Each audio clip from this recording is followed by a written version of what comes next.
और देखिए पंचकोसी वारुणी यात्रा पर मेरी सीधे ग्राउंड जीरो की कवरेज। इस वक्त मैं नर्मदेश्वर के पास मौजूद हूँ। त्रिवेणी घाट भी यहाँ पर कहा जाता है। खास तौर पर महात्म्य जब आप अपनी यात्रा को पूरी करते हैं, खास तौर पर पंचकोसी का मतलब है शिव भगवान के 5 मंदिर इस पैदल मार्ग पर पड़ते हैं। लगभग 15 से 18 किलोमीटर की दूरी आपको तय करनी होती है। और सबसे बड़ी बात, ये पहाड़ी एरिया है। 18 किलोमीटर का मतलब है लगभग आपको 6 से 7 घंटा लगते हैं। सबसे पहले यदि मैं मंदिरों की बात करूँ, शिव भगवान के जो मंदिर पर थे, ज्ञानेश्वर, शंकरेश्वर, विमलेश्वर, लक्षेश्वर, नर्मदेश्वर। अभी मैं नर्मदेश्वर के पास मौजूद हूँ। 80 गंगा और सबसे पहली 80 और गंगा भागीरथी और वासुकी नदी का मिलन इस जगह पर होता है। और आखिरी बार यहाँ पर जलाभिषेक किया जाता है। जैसे मेरे दाई तरफ हरीश जरा दिखाइए, मेरे सहयोगी हैं।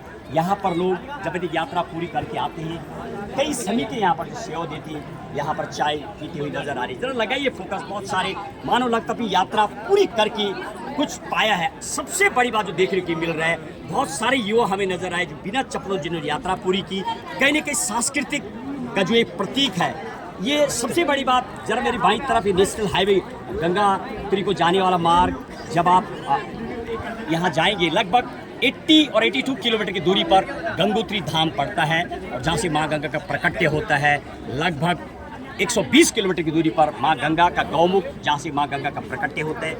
5 मंदिरों के दर्शन और जलाभिषेक करने के बाद लोग यहाँ पर पहुँचते हैं। अंदर की तरफ थोड़ा दिखाइए, जो मेन मंदिर है जहाँ पर सेवा दी जा रही है और तमाम लोग यहाँ पर नज़र आ रहे हैं। युवा खास तौर पर हमें नज़र आए, महिलाएं, बुजुर्ग, बच्चे और तमाम।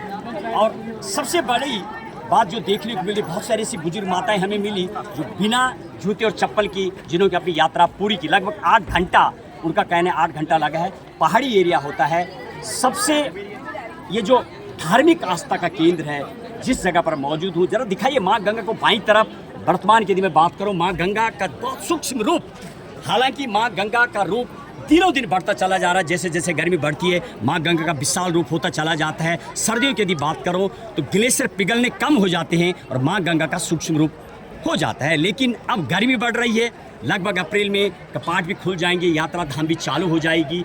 और ये पहला, शायद मेरी देवभूमि उत्तराखंड की बात करूं, आपको बताते चले, मेला चालू हो जाते हैं। बहुत सारी माताएं सज धज के मेलों में शिरकत करती है। देवी देवता तमाम अपनी आजकल अपनी शक्ति जो उनकी होती है, तमाम देवता एक जगह पर एकत्रित होती है, उनको शक्ति मिलती है, जिस तरीके से कि मुझे नज़र आ रहा है। हरीश के साथ महेश बहुगुणा, देवभूमि उत्तराखंड, माँ गंगा के प्रकट्य और उद्गम स्रोतों और घाटों से सीधे ग्राउंड जीरो की कवरेज।